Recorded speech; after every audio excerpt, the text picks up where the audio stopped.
Sheesh! Project Loki! Ako si Ibarra! Grabe!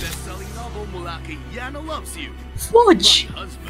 Ano kaya ang gaganap dito? Oh my God! Miyamb!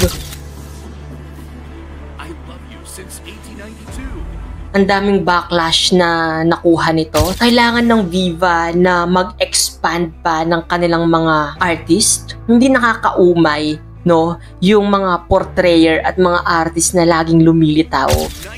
Night in Black! What the Hell University! Grabe ang presence ng Viva ngayon, no?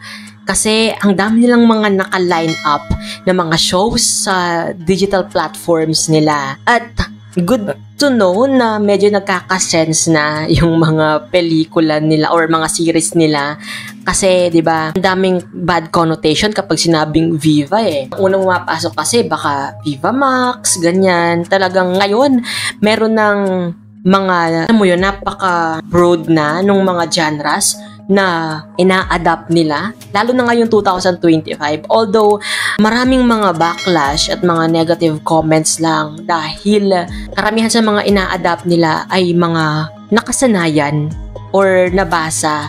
At the same time, mga minahal talaga natin na mga kwento sa Wattpad.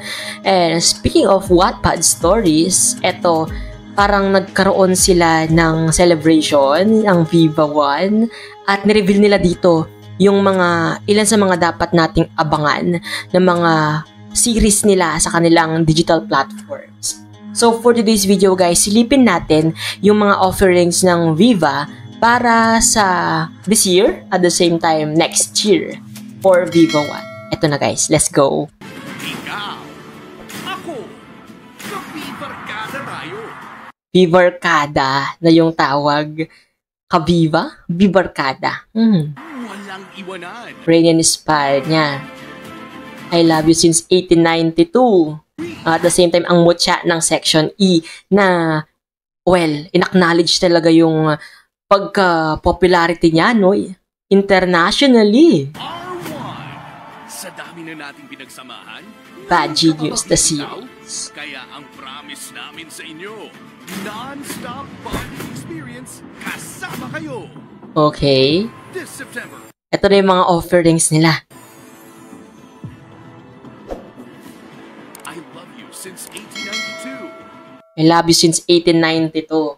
Na ang daming backlash na nakuha nito since sabi nga natin, 'di ba, hindi na si ang Marnella ang magiging portrayer dahil sina Heaven, Jerome na ang magiging Binibining Carmelita at si Ginoong Juanito. Though ang daming disappointed talaga dito and hopefully na mabigyan talaga nila ng justice to.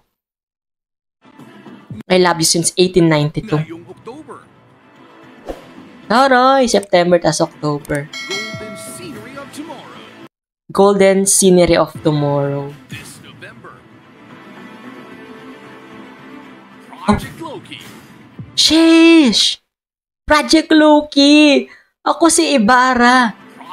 Grabe! Sino to? Si Dylan Menor? Tapos, parang si ano to si Marco Gallio. Tapos, sino yung girl? Project Loki, grabe! Mga sikat talaga ng mga Wattpad stories yung ina-adapt nila. Girl, yung technicalities nito, sana makuha nila. Mukhang season 2 to ng ano Mutya ng Section E, The Dark Side. Okay, makikita na natin yung mga kapanapanabik na mga twist dito sa Dark Side. Sa muling pagbubukas ng taon, 2026.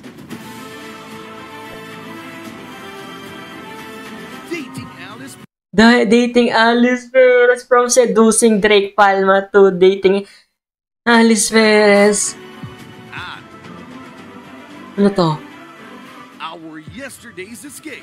Our Yesterday's Escape. Kung akala Siguro, kailangan ng Viva na mag-expand pa ng kanilang mga artist, no? Kasi kung napansin natin, from isang series to next series, pare-parehas ng cast, no? Siguro kailangang mag-level up at kumuha pa ng maraming artist si Viva para, alam mo yun, ma-maximize talaga yung kwento.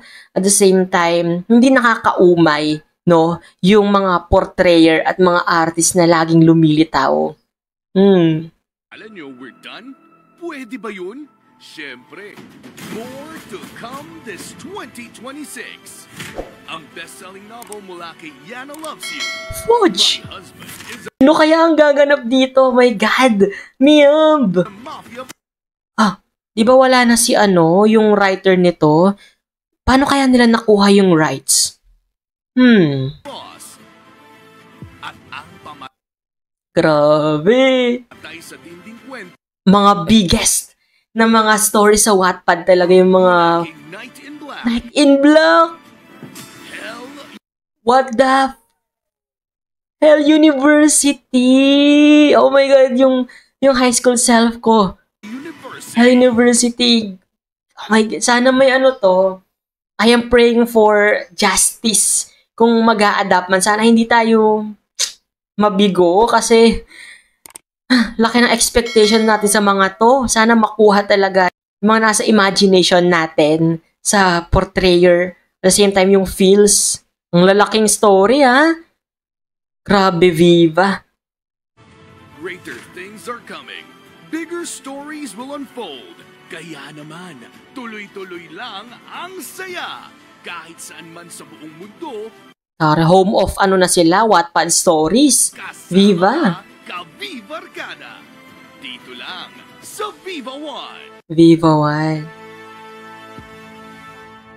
That's it. For sure, iba-iba na naman tayo ngayon ng pananaw dito sa mga adaptations na ito. Kasi from book or from Wattpad na binabasa natin, ngayon magkakaroon na sila ng adaptation. I know na hindi lahat talaga ay makikita sa mismong adaptation kasi may mga, alam mo yun, may mga boundaries na hindi natin makukuha talaga kapag sa series, no? Pero sana naman yung mga actors, yung acting, no? At the same time yung story, hindi mabago kasi doon talaga nagsisimula yung mga questions natin no? Sana hindi ma-ruined yung imagination natin nung binabasa natin to. At the same time, ngayong magkakaroon na ng live adaptation yung mga minahal talaga natin ng mga Wattpad novels. Yun. Kayo, may gusto ba kayo na Wattpad stories na ma-adapt sa live or sa digital series? Ano-ano itong mga guys? Let me know in the comment section. Siyempre, ano din yung mga masasabi nyo pa dito sa mga nireveal ng Studio Viva or ng Viva One na gagawa nila ng adaptation? Agree ba kayo? Or may doubt kayo na magagawa nila ng adaptation to? Let me know din guys in the comment section yan. Siyempre, kung hindi ka pa rin nakasubscribe sa channel ko, don't forget to hit that subscribe button and that notification bell para lagi kang updated sa mga videos na i-upload ko pa. That's been CG guys, your man of letters. Stay safe and stay motivated. Thank you for watching. Bye-bye!